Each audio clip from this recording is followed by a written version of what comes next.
चलो रे चलो रे चलो चलो रे चलो रे चलो चलो जहाजपुर। धर्म स्नेही बंधुओं,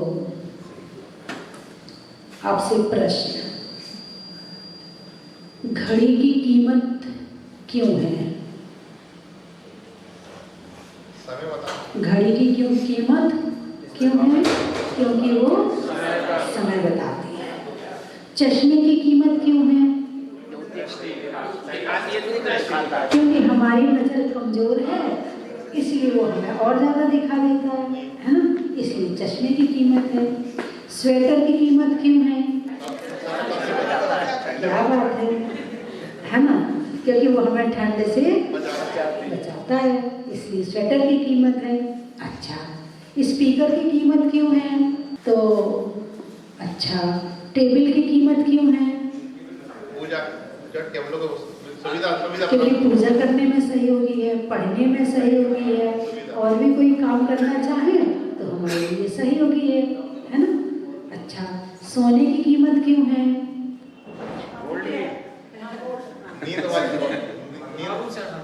आभूषण है, लोगों की शोभा बढ़ाती है। कुर्सी की कीमत क्यों है? बैठने के काम आती है ना?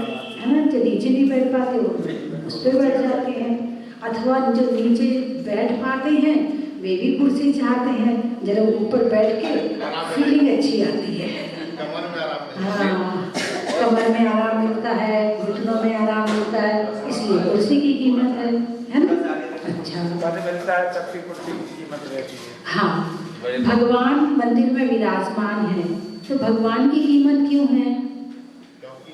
हमें रास्ता दिखाते हैं। हमें रास्ता दिखाते हैं, हमारे मन को शुद्ध बनाते हैं, हमारे पापों का नाश करते हैं, इसलिए मंदिर में हमारी प्रतिमा जी की कीमत है। तुम्हारे मकान की कीमत क्यों है? क्योंकि तुम्हें प्रकृति से तुम्हारी रक्षा करती है ना? अच्छा, पलंग की कीमत क्यों है? क्योंकि आराम मिलता है सो करके, है ना? अच्छा, तुम्हारी कीमत है कि नहीं है?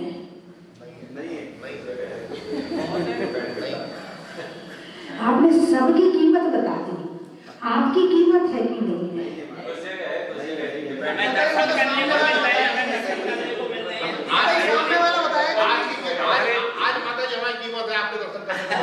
आज आपकी कीमत है क्योंकि दर्शन करने मिल रहा है, मैं यहाँ रुक गई।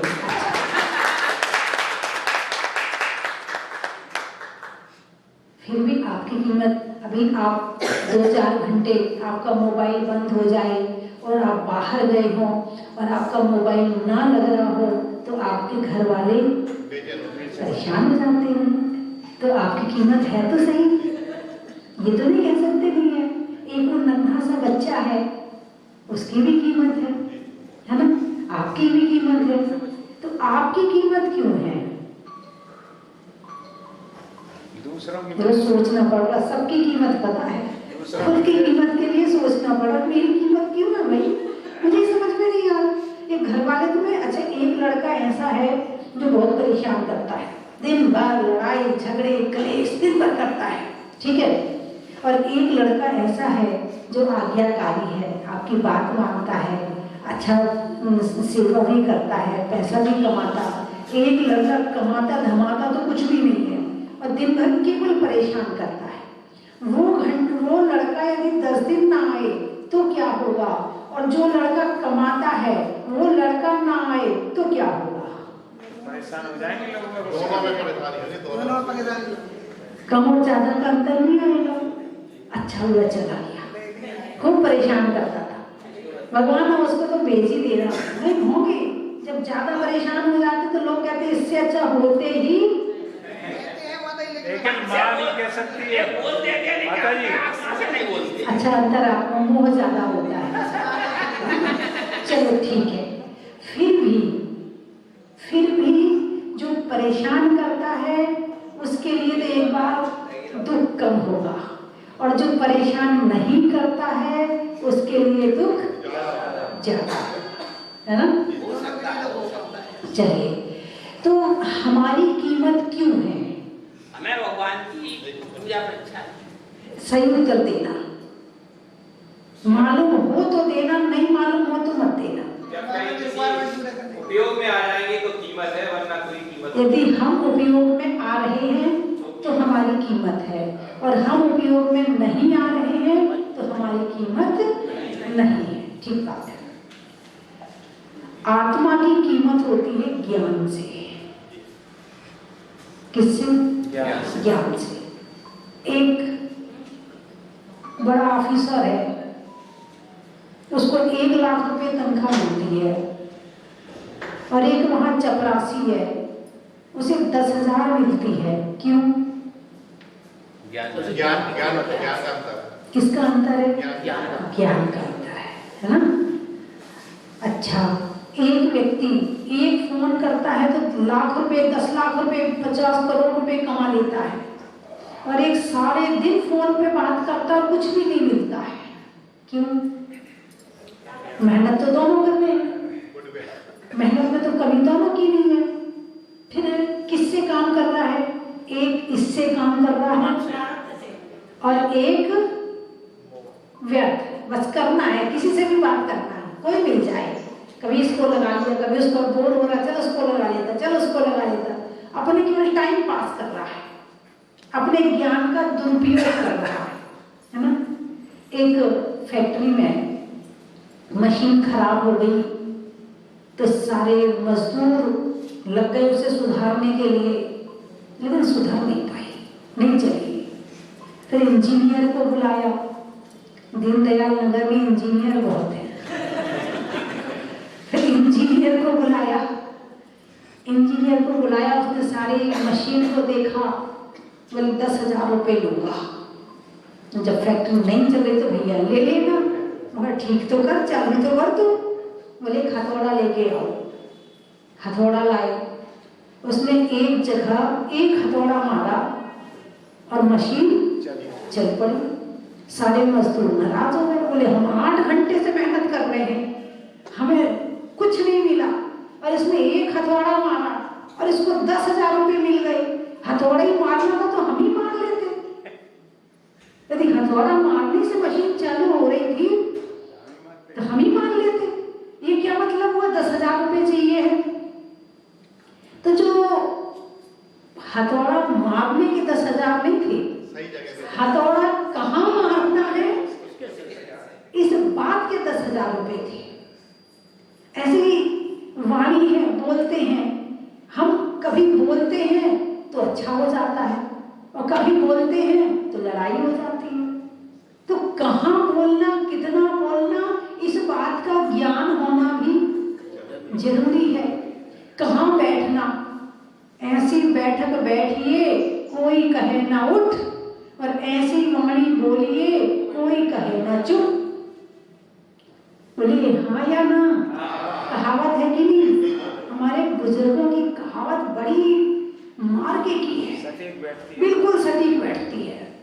अक्सर देखना, जब कभी कमरे में लोग आते हैं मेरे पास, तो वो सब दरवाजे पर बैठना शुरू कर देते हैं। उसके कोई आगे से रखा कर, फिर दूसरी आएगी, फिर वो वहां बैठेगी, फिर आगे से रखा कर, फिर दूसरी वहीं बैठेगी। यानी कुछ नेचर है ऐसी जगह बैठने का जहाँ कहना पड़ता है कि उठो। यानी हम बैठते हैं तो उसमें भी ज्ञान नहीं लगाते हैं, हम चलते हैं तो उसमें भी हमारा ज्ञान काम नहीं करता, हम बोलते हैं तो उसमें भी हमारा ज्ञान काम नहीं करता, हम देखते हैं तो उसमें भी हमारा ज्ञान काम।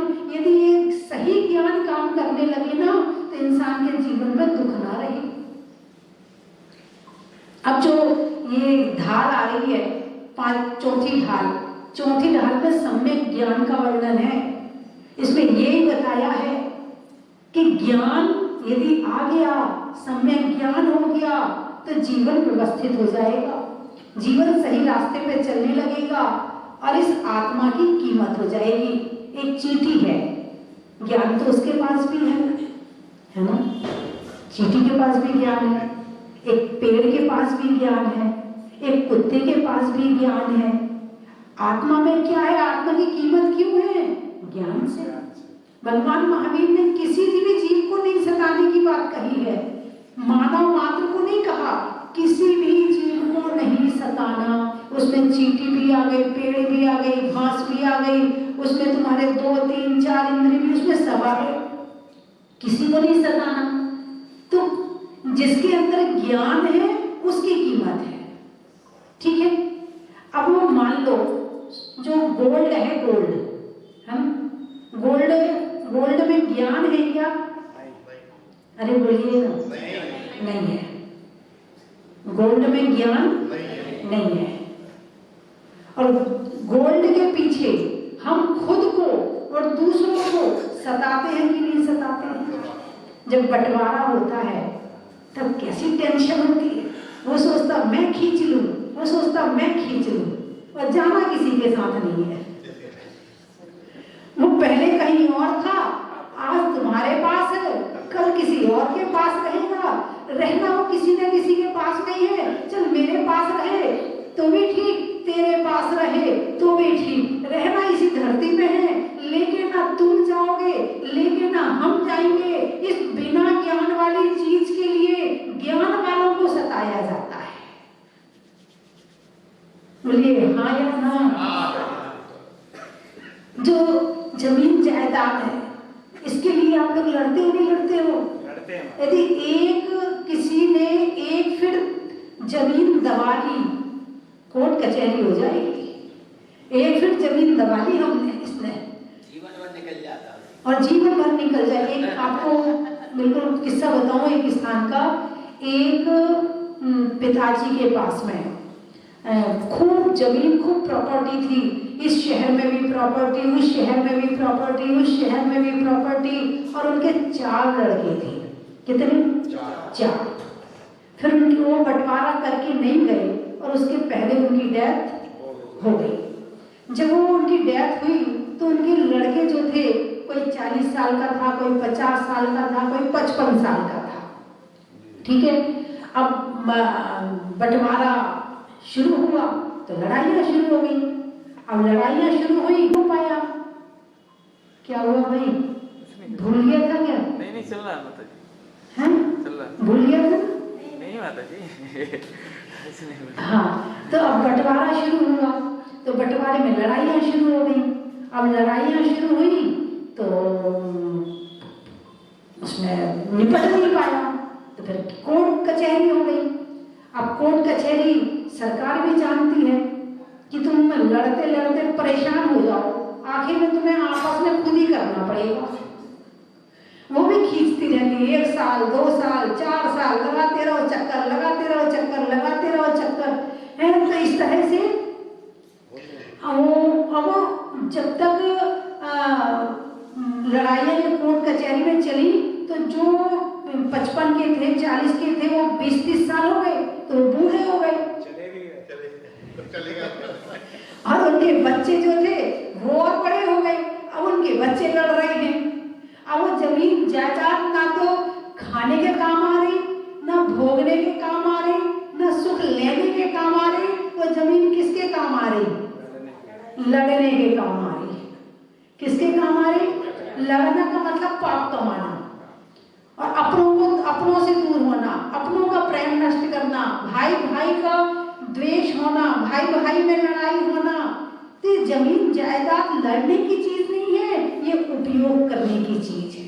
जैसे घड़ी का काम है टाइम दिखाना, तो हम घड़ी का उपयोग क्या जानते हैं? घड़ी लड़ने के लिए नहीं है, घड़ी टाइम दिखाने के लिए है। मकान लड़ने के लिए नहीं है, मकान रहने के लिए है। चाहे तुम रहो, चाहे हम रहे, चाहे कोई रहे। कपड़े लड़ने के लिए नहीं है, कपड़े प्रकृति से रक्षा के लिए है। और सोना भी लड़ने की चीज नहीं है। भैया थोड़ा तू ले ले, थोड़ा मैं ले लूं, चल दोनों आपस में खुश होके रह लेते हैं, दोनों मिल बांट के रहेंगे। और जो सोचता मैं खींच लूं, बस फिर जो टेंशन, जो लड़ाई शुरू होती है, उससे अपने भी दूर हो जाते हैं। तो हमारी कीमत ज्ञान से है। अब मान लो हमारे प्रधानमंत्री ना तो सोना पहनते हैं, ना चांदी पहनते हैं, तो क्या उनकी कीमत नहीं है? अब आपके साधु संत कौन सा सोना चांदी पहनते हैं? अरे बोलिए ना, कोई हीरे की अंगूठी नहीं, तो गोल्ड का डायमंड सेट, हार वगैरह नहीं पहनते। अच्छा तो 10-20 हजार 50 हजार वाली साड़ियां वाड़ियां माता जी पहनती है? नहीं। तो सिंपल सी साड़ी, सफेद सी साड़ी पहन ली और आप लगे माता जी रुक जाओ, माता जी रुक जाओ। मेरी कीमत क्यों कर रहे हो आप? अरे बोलिए ना, ज्ञान से। किससे है हमारी कीमत? और ज्ञान से भी नहीं, सम्यक ज्ञान से।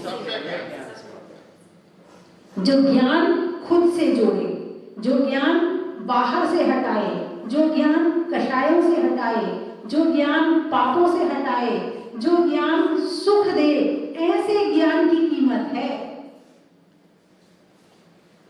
तो जिस चीज के पीछे आप लड़ते हो, जिन चीजों के पीछे आप, तो ज्ञान तो करो कि हमारे कर्म बंध में संसार में कौन कौन कारण हैं, और जितने कर्म बंध के कारण हैं उन्हें धीरे धीरे हटाते जाओ। मैं कई बार बताती हूँ, जैन धर्म में त्याग की कीमत क्यों है। आप लोग नहीं समझते, कुछ लोग तो डरते हैं, क्या है ये त्याग त्याग त्याग, सारे में ये त्याग क्या करो, वो त्याग करो, वो त्याग करो, आलू नहीं खाना, वो नहीं खाना, रात में नहीं खाना, क्या त्याग त्याग लगा रखा है। कोई त्याग से कुछ होता है क्या? खा लेंगे तो क्या हो जाएगा? अरे बोलिए ना। तो त्याग के दो कारण हैं, पहला अहिंसा और दूसरा राग और द्वेष का त्याग। आपने वस्तु का त्याग नहीं किया, आपने राग और द्वेष का त्याग किया है।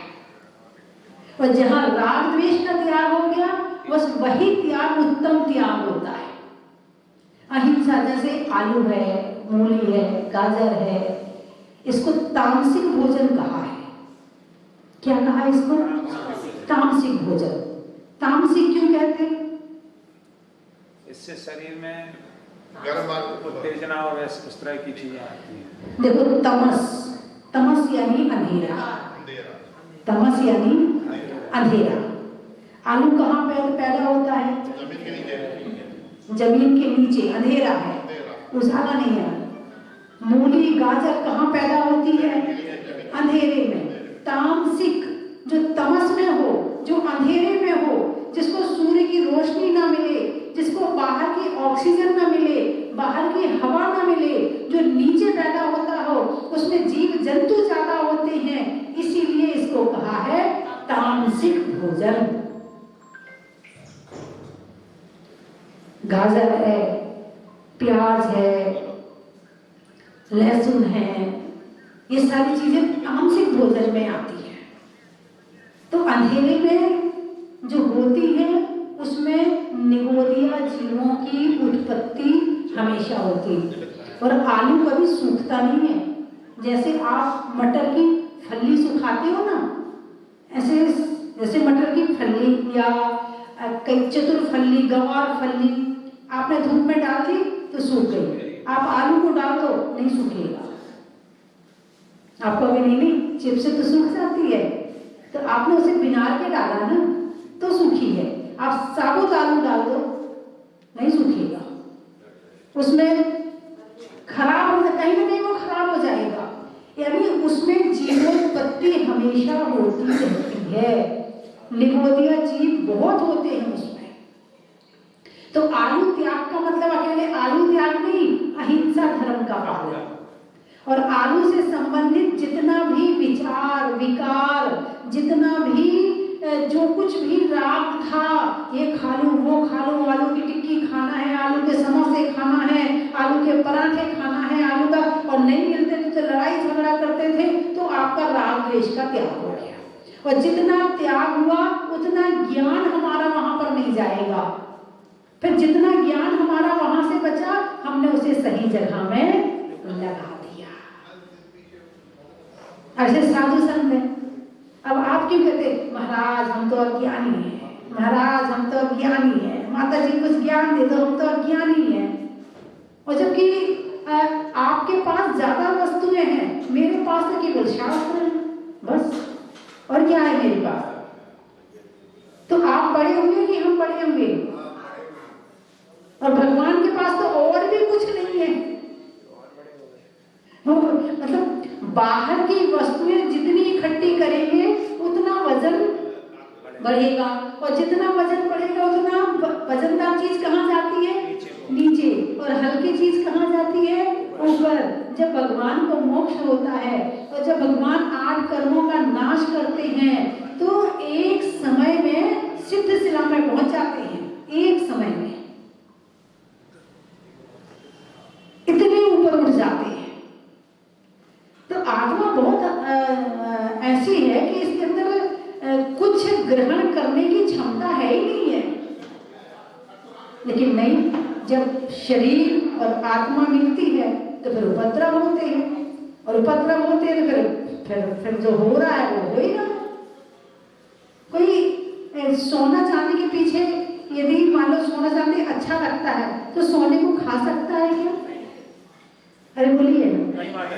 एक राजा था, उसने तपस्या करी तो एक देवता प्रकट हुआ, बोले वरदान मांगो। ठीक है, अब सोचा मैं क्या मांगू। उसको सोना बहुत अच्छा लगता था, गोल्ड, उसको सोना बहुत अच्छा लगता था। उसने कहा जो चीज में छूऊं वो सोना बन जाए, बस यही वरदान दे दो मुझे। देवता ने कहा तथास्तु, बस खुश हो गया, दौड़ के गया। उसने खंबा छुआ, खंबा सोने का हो गया। सिंहासन छुआ, सिंहासन सोने का हो गया। उसने दीवार छुई, दीवार सोने की हो गई। उसने फर्श छुआ, फर्श सोने का हो गया।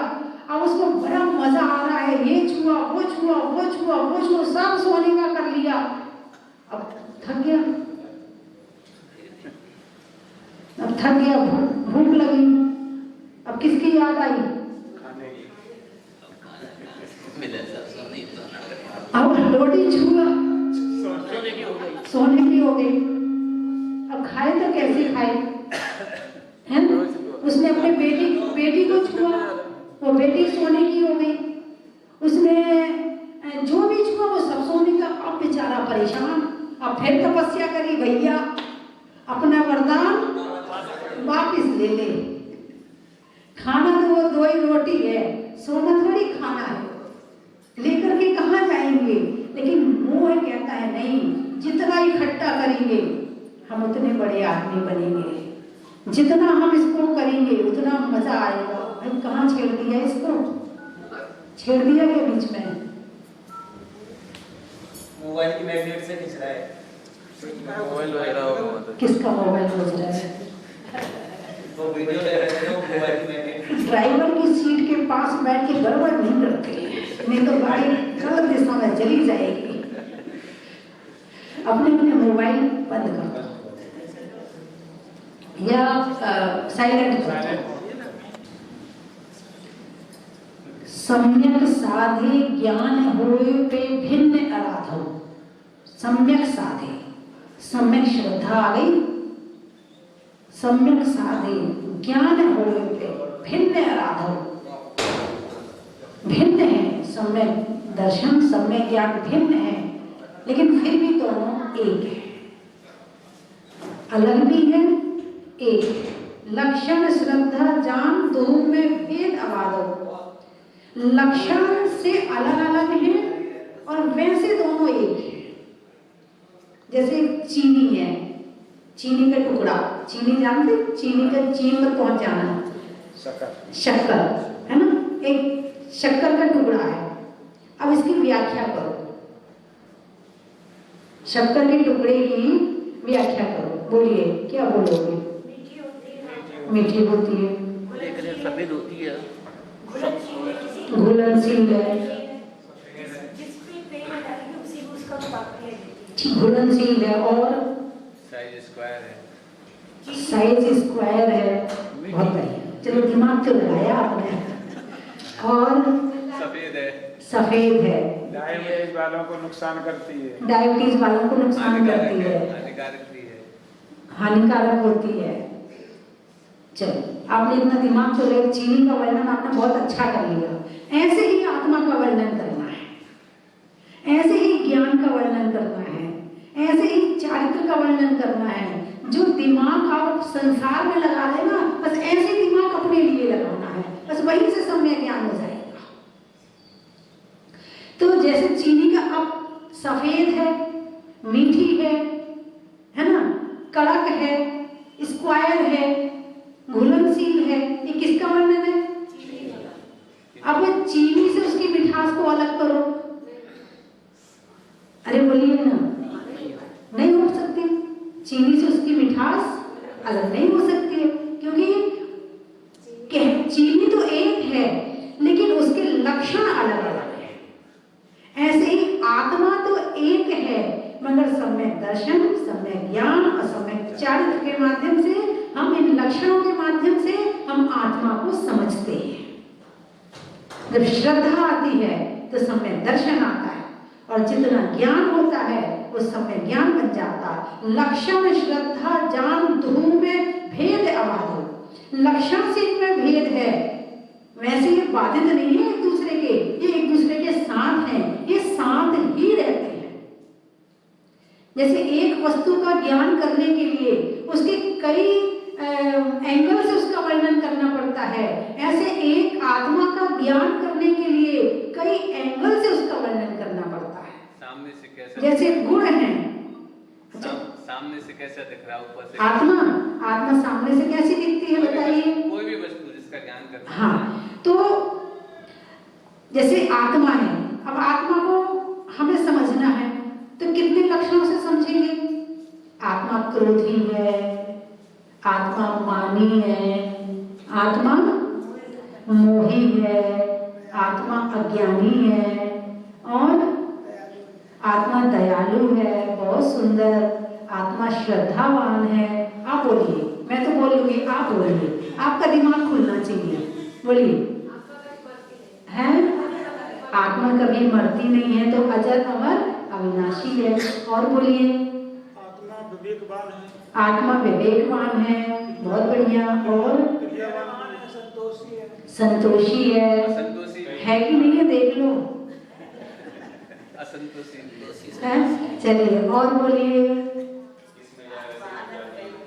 हैं?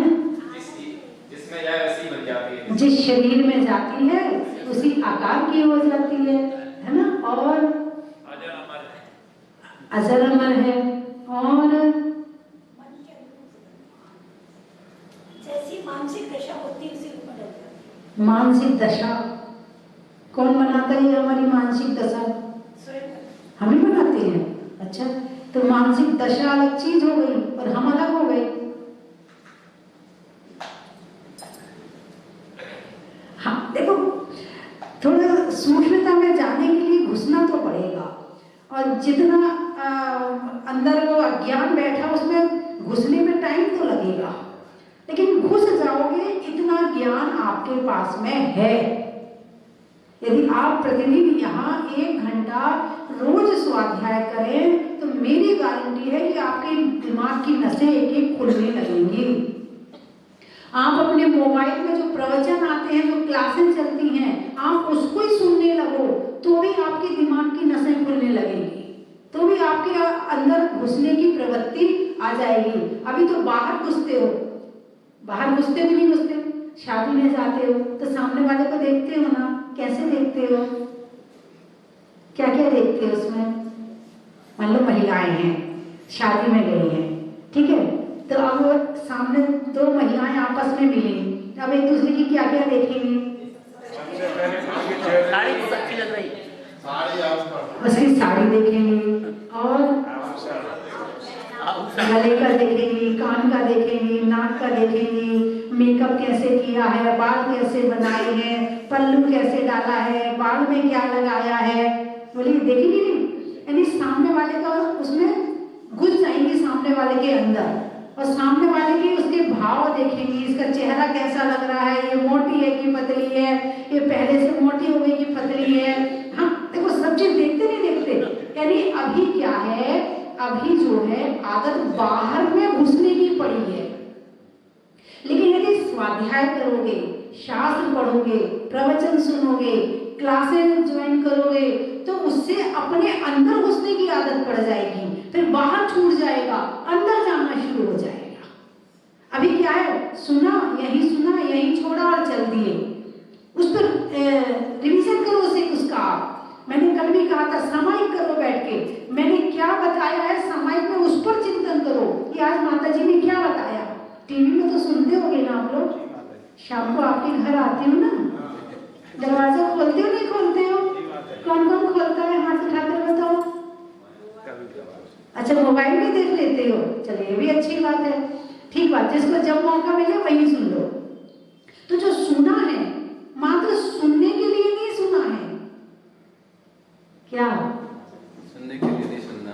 क्यों सुन रहे प्रवचन आप बताओ? चलो आपसे पूछती हूँ मैं, आप इतने दिन से टीवी में प्रवचन सुन रहे हो, मोबाइल में सुनते हो, क्यों सुनते हो?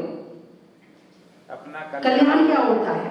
कुछ आदतें जो बुरी हैं हमारी, छोटी बुरी आदतों को प्रवचन याद है आपको? एक बहन जी आई थी, उन्होंने 6 महीने 8 महीने पहले प्रवचन में मैंने क्या कहा वो भी बताया था। मैं तो आपसे कल का पूछ लूं तो आप कल का नहीं बता पाओगे, उन्होंने 6-8 महीने पहले का बता दिया। बोले माता जी आपका एक एक प्रवचन याद है मुझे, पहले सुनती हूँ मोबाइल में, फिर शाम को टीवी में सुनती हूँ, फिर सामायिक में बैठती हूँ तो उसे रिवीजन करती हूँ, फिर उसे अनुभव में लाने का प्रयास करती हूँ और ऐसे करके उस प्रवचन को अपने अंदर डाल देती हूँ। ये होता है सुनना। सुनना और गुनना, सुनने के साथ यदि गुना नहीं ना तो वो अंदर नहीं जाएगा। जैसे किसी ने गाली दी है ना, तो फिर आप क्या करते हो? भूल जाते हो क्या? नहीं भूलते। क्या करते हो? उसको रिवीजन करते दिमाग में, दिन भर टेंशन चलती दिमाग में, उसने ऐसा कह दिया, उसने ऐसा कह दिया, जब देखो तब कहता रहता है, उसको पता नहीं क्या लगती है, सारे दिन मेरे पीछे पड़ा रहता है, उसने ऐसा कह दिया। फिर किसी को फोन किया, वो देखो हमारे यहाँ कितना तमाशा मचा रखा है, वो देखो ऐसा करता कैसा कैसा कहता रहता। फिर किसी दूसरे को फोन किया, आपने कितना रिवीजन किया उसको? किया कि नहीं किया? फिर वो आपने उसको इतना रिपीट किया, इतना रिपीट किया, इतना रिपीट किया कि आप 10 साल बाद भी कभी याद आ जाए तो आपको शब्द वाई शब्द याद रहते हैं। बोलिए हाँ या ना? जैसे आपने उस गाली को रिपीट कर करके अपने अंदर डाल लिया है, ऐसे प्रवचन को रिपीट कर करके अंदर डाल दो, फिर देखो कैसे नहीं याद रहता है। पानी में मगर का, चलने में डगर का, और झांसी में दीनदयाल नगर का।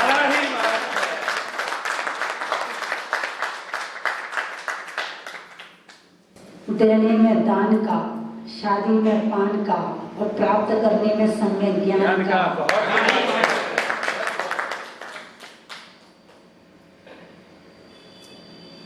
गाने में कला का, गाने में गला का, टलने में बला का, और करने में अपना भला का। बड़ा ही बात है।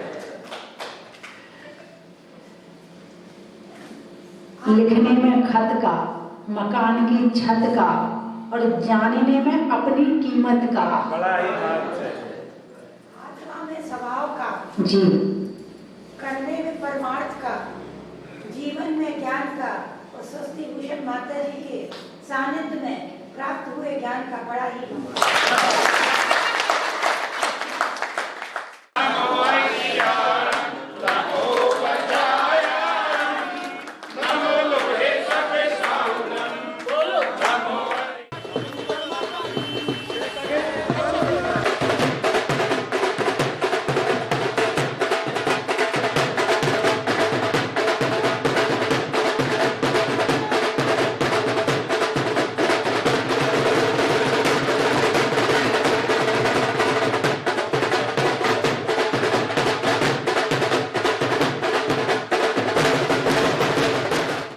ये भव्य मंदिर बनने के बाद ये हमारी यहाँ पर पहली यात्रा है। इसके पहले जब हम आए थे तब कुछ भी नहीं बना हुआ था, मगर अब इसकी भव्यता को देखते हुए ऐसा लगा है कि सही में ये समोसरण या अपन स्वर्ग की रचना इस तरह का मंदिर ये बना हुआ है। मैं स्वस्ति भूषण माता जी को बंदामी करता हूँ, जिनके अथक प्रयास से ये इतना भव्य मंदिर हमारी सोच की कल्पना से भी ऊपर यहाँ पर देखने को मिल रहा है। और मूर्ति तो अपने आप में साक्षात मुनि सुब्रतनाथ भगवान के दर्शन है। इतनी परफेक्ट, इतनी सुंदर, इतनी मनोरम मूर्ति मैंने अपनी लाइफ में किसी भी मंदिर में नहीं देखी है। कि बहुत बहुत मन प्रसन्न हो गया है। ये हमारी पहली यात्रा है, पहली वंदना है यहाँ की, और माता जी ने बहुत ही सुंदर मंदिर बनाया है और हमें बहुत अच्छा अनुभव हुआ है कि आज हमें शांतिधारा की बोली लेने का और शांतिधारा करने का अवसर प्राप्त हुआ। बहुत बहुत धन्यवाद और बहुत बहुत अनुमोदना।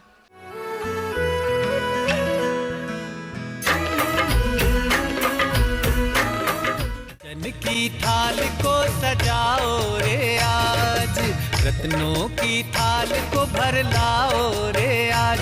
आओ आओ करे रे गुणगान आरती भगवन की। आओ आओ करे गुणगान आरती भगवन की। आओ आओ करे रे गुणगान आरती भगवन की।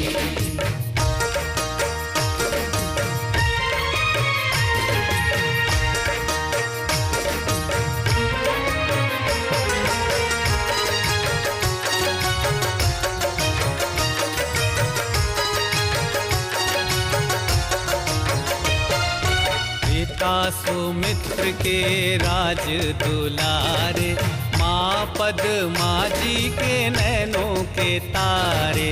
पिता सुमित्र के राज दुलारे। अपने इस मानव भव को सफल बनाने का आपके जीवन में आया है अभूतपूर्व अवसर। स्वस्तिधाम प्रणेत्री परम विदुषी लेखिका भारत गौरव आर्यका श्री स्वस्ति भूषण माता जी की पावन प्रेरणा एवं मंगल आशीर्वाद से मध्य प्रदेश की धन्य धरा पर स्थित सिद्ध क्षेत्र सोनागिर के पवित्र पर्वत पर बन रहा है भव्याति भव्य सहस्त्रकूट जिनालय। आप अपने व अपनों के नाम से एक प्रतिमा अथवा एक से अधिक प्रतिमाएं विराजमान कर सहस्त्र पुण्य के भागीदार बने। एक प्रतिमा की न्यौछावर राशि 1,11,000 रुपए मात्र। अपनी स्वीकृति प्रदान करने हेतु दिए गए नंबरों पर शीघ्र संपर्क करें।